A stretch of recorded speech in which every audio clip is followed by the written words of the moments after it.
The overall goal of this automated protocol for the serial dilution of peptide samples is to minimize peptide adsorption to plasticware, enabling accurate potency determination for drug discovery.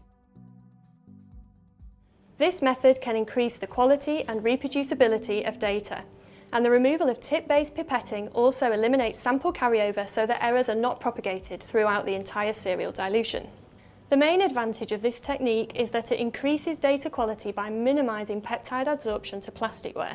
This is particularly important for driving a structure-activity relationship or lead identification campaign in drug discovery.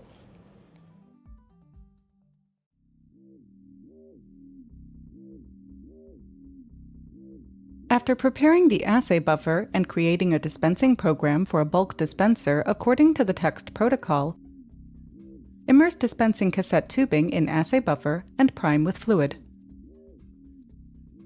Place a 384 well low-volume assay plate on a plate carrier, then press Start. Dispense 25 microliters of 100 times peptide stocks into columns 1 through 5 of an acoustically qualified 384 well flat-bottomed polypropylene microplate to be designated as source plate A. Dispense 25 microliters of 100 times reference control into wells A23 and A24. Then dispense 10 microliters of assay buffer into columns 11 through 15 and 30 microliters of assay buffer into columns 21 through 22. Next, into columns 6 through 10 and 16 through 20 of a second acoustically qualified 384 well polypropylene microplate designated source plate B, dispense 10 microliters of assay buffer.